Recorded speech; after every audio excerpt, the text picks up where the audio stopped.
Oui, Monsieur le Président, chers collègues. En l'absence du vote du budget de l'État, notre budget 2026 est basé sur une certaine continuité avec 2025 et sur la version initiale du budget 2026 de l'État avec de nouvelles coupes de crédits et de recettes pour les collectivités. Voter le budget 2026 en décembre nécessitera donc de revenir dessus en décision modificative après les élections métropolitaines de mars prochain. Ce budget étant à la fois le dernier de ce mandat et le premier du prochain, il doit permettre de boucler des projets déjà lancés et de se projeter dans le prochain mandat. Nous avons déjà débattu du contexte et des contraintes budgétaires nationales très fortes qui vont entraîner une nouvelle fois des choix très contraints. L'État ne respecterait pas ses engagements de compensation d'exonération fiscale et de suppression d'impôts locaux et de taxes locales et il reviendrait sur le remboursement de la TVA sur les investissements déjà réalisés. Il voudrait conditionner les compensations et les réduire. Il en est même du FCTVA dont les remboursements seraient décalés dans le temps, limités dans leur objet, voire diminués. Pour le dispositif de lissage d'Illico 2, la métropole subirait un décalage dans le temps et un conditionnement de son remboursement et n'aurait plus de garantie de retour intégral. Le gouvernement que vous soutenez, chers collègues de l'opposition, voudrait donc aller encore plus loin en 2026 sur les ponctions sur les collectivités qui ne sont en aucune manière responsables de sa dette. Notre groupe Voix commune, citoyenne, écosocialiste, dans ces conditions, approuve le rappel des priorités de notre majorité. Les actions et projets conduits par la métropole et les priorités affichées pour 2026 respectent concrètement les objectifs de solidarité et de justice sociale et la nécessité d'articuler transition écologique, justice sociale et de faire face en priorité aux besoins en logement abordable. Le bilan du mandat de notre majorité montre bien que les engagements pris sont tenus dans une situation qui a été marquée par la crise du Covid.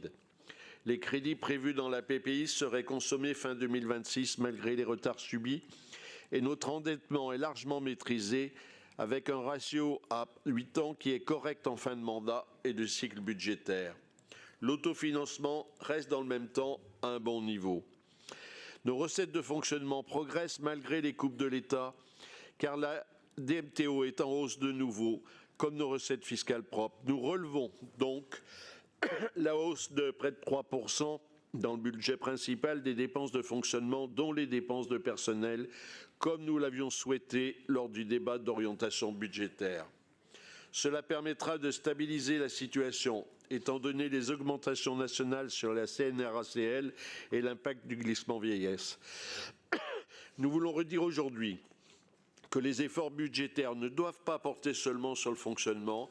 Il faut d'ailleurs revenir au sens même de ce budget et de ses conséquences. Derrière les chiffres, il y a des services de proximité essentiels pour la vie quotidienne, comme la propreté, la régie des eaux, le collecte des déchets ou encore la protection de l'enfance. Ce sont donc le fonctionnement et la qualité des services rendus à la population qui sont en jeu. Ce sont 9 600 agents qui les font vivre et leurs conditions de travail. Merci d'ailleurs à eux pour leur implication. Sans les techniciens, les techniciennes, les ingénieurs, les services administratifs, juridiques, comptables, il n'y aurait pas de projet d'investissement. Comment d'ailleurs, chers collègues de l'opposition, demander au Sénat le non-remplacement de la moitié des départs à la retraite des fonctionnaires et des coupes massives sur les services publics et venir prétendre soutenir les pompiers ou les missions locales à Lyon?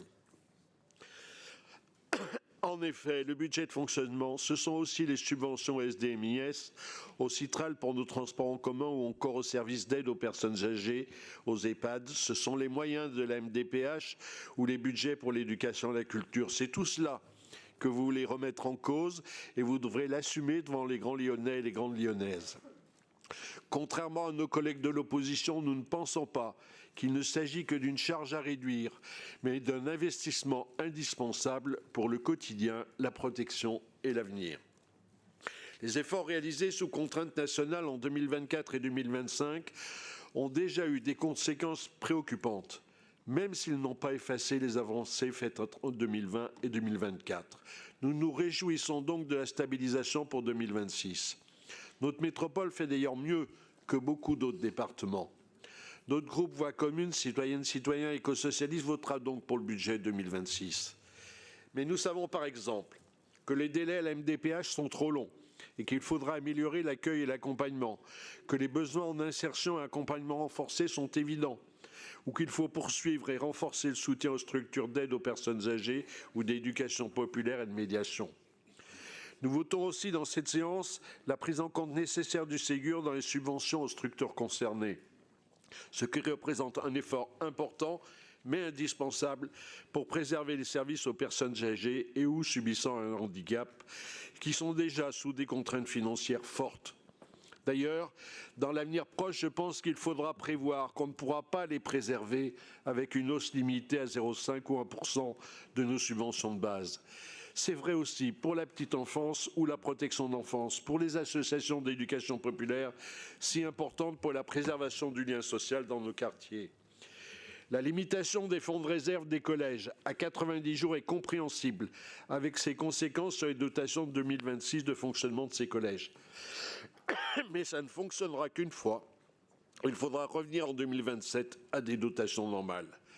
Dans le contexte de précarisation croissante, en particulier des jeunes, de crise sociale et écologique, il faudrait sur le prochain mandat, sur le prochain budget, assurer une nouvelle étape de gratuité partielle des transports en commun, au moins jusqu'à 18 ans, ou d'élargissement du RSJ, conforter et élargir au QPV l'expérimentation de l'accompagnement renforcé du RSA de Givor-Grigny, confirmer l'encadrement des loyers et l'étendre. Il faudra des moyens humains supplémentaires pour les maisons de la métropole ou la MDPH, car on ne pourra pas se limiter à améliorer l'organisation des services pour répondre aux urgences déjà identifiées. Nous savons aussi toutes et tous que les contraintes nationales ne permettront pas d'avoir le même niveau d'investissement sur le prochain mandat. Il faudra donc faire des choix et définir des priorités. On pourra s'appuyer sur ce qui a déjà été fait, mais la crise sociale est là. Renaud Père a rappelé tout à l'heure comment la crise du logement se traduit par des drames humains. Il faudra donc en particulier, face à la crise du logement que nous vivons, veiller à agir à la fois pour changer la politique nationale du logement et pour prolonger sur le mandat prochain l'objectif de réalisation de logements sociaux approché à cette fin de mandat. L'avenir de notre métropole repose sur l'équilibre entre grands projets urbains et de transition écologique, de mobilité et le développement de l'action sociale, la solidarité, les services publics de proximité, l'éducation, la culture ou la petite enfance. Cet équilibre est fragile et il faudra le préserver.